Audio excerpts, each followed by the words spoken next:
নমস্কার সকলকে। আমি জয়রামবাটি মাতৃমন্দিরে আছি এবং মায়ের আজকে জগদ্ধাত্রী পূজা চলছে মায়ের বাড়িতে। সেই জগদ্ধাত্রী পূজায় যে বিপুল সংখ্যক ভক্ত এসেছে তাদের যে প্রসাদ পাওয়ার ব্যবস্থা, এবং আমি আগেও দেখিয়েছি যে নতুন যে ডাইনিং সেটটা হলো, এখানে কিন্তু দেখুন কি পরিমাণে ভক্তরা একসাথে বসে প্রসাদ পাচ্ছে। আপনাদের আমি দেখাচ্ছি, দেখুন একসাথে প্রায় 2000 ভক্ত কিন্তু এখানে বসে যায় এবং একসাথে তারা প্রসাদ পায়, এবং এই বিপুল পরিমাণে ভক্তদের কাছে প্রসাদ পৌঁছে দেওয়ার জন্য কিন্তু আশেপাশের গ্রামের বহু ভলেন্টিয়ার আছে যারা মায়ের বাড়িতে এসে কাজ করে, অত্যন্ত আনন্দের সঙ্গে তারা কাজ করে এবং এই কর্মযজ্ঞটাকে তারা সমাপ্ত করে দেয়। দেখুন আমি দেখাচ্ছি, তারা কিন্তু এখানে সকলেই আছে। বিপুল পরিমাণে যে ভক্ত সমাগম, তাদের প্রসাদ বিতরণ করার কাজটি কিন্তু অত্যন্ত সুনিপুণভাবে এখানে সম্পন্ন হয়ে থাকে এবং সকলেই তৃপ্তি সহকারে মায়ের প্রসাদ গ্রহণ করে এবং তারপরে কিন্তু তারা বাড়ি যায় বা মায়ের বাড়িতে পুজো দেখে আজকের দিনটা কাটায়। এদিকে পূজনীয় মহারাজদের একটা ছোট্ট টেন্ট আছে এবং এখানেই খাবার আনা হচ্ছে। আনার পরে কিন্তু এই যে খাবার আসছে, লাড্ডু আসছে, দেখতে পাচ্ছেন, খিচুড়ি যাচ্ছে, এই দেখুন খিচুড়ি যাচ্ছে, তরকারি যাচ্ছে, খিচুড়ি যাচ্ছে।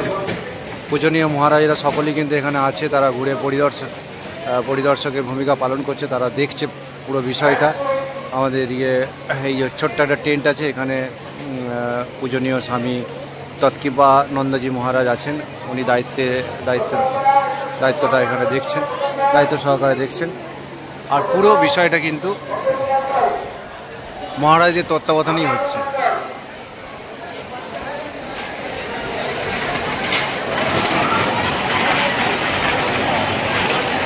দেখুন মায়ের বাড়িতে ভক্তরা কেমন আনন্দ সহকারে মায়ের প্রসাদ গ্রহণ করছে, তারা অত্যন্ত খুশি এবং সবাই কিন্তু পেট ভরে তৃপ্তি সহকারে কিন্তু মায়ের এই অমৃত ভোগ গ্রহণ করছে এবং এই ভোগ গ্রহণ করে তারা মায়ের বাড়িতে পূজা দেখবে। আজকে সারাদিনই তারা আনন্দ করবে, আনন্দ করে কিন্তু তারপর তারা বাড়ি ফিরে যাবে, যে যার নিজ নিজ বাড়ি কিন্তু তারা ফিরে যাবে।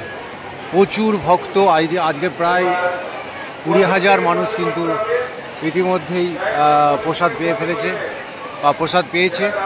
আরও প্রচুর ভক্ত আছে, দেখাচ্ছে, দেখুন এই দিক দিয়ে ঢুকছে, দেখুন প্রচুর ভক্ত কিন্তু এই দিক থেকে আসছে, তারা কিন্তু মায়ের বাড়িতে প্রসাদ পাবে এবং কেউ কিন্তু প্রসাদ না পেয়ে ফিরে যাবে না এখান থেকে, এতটাই ব্যবস্থাপনা করে রেখেছে। সমস্ত প্রসাদ পাওয়ার প্রসেসিংটা কিন্তু একটা স্টেপ বাই স্টেপ হয়, কেননা 2000 মানুষকে তার একসাথে এখানে প্রসাদ দেওয়া যাবে না। একটা সারিবদ্ধভাবে দেখুন, একদিকে কিন্তু প্রসাদ গ্রহণ করছে আর একদিকে কিন্তু ভক্তরা কিন্তু তারা এইদিকে যথারীতি তারা প্রসাদ পাওয়ার জন্য অপেক্ষা করছে, তাদের কাছে সকলেই কিন্তু প্রসাদ পৌঁছে যাবে। এইদিকে সব মায়েরা লাইন দিয়ে দাঁড়িয়ে আছে, তারা কিন্তু এরপর ঢুকবে। এই যে এই গেট দিয়ে কিন্তু ঢুকতে হয় এবং বাইরে এই লাইনটা কিন্তু বহু দূর পর্যন্ত চলে গেছে।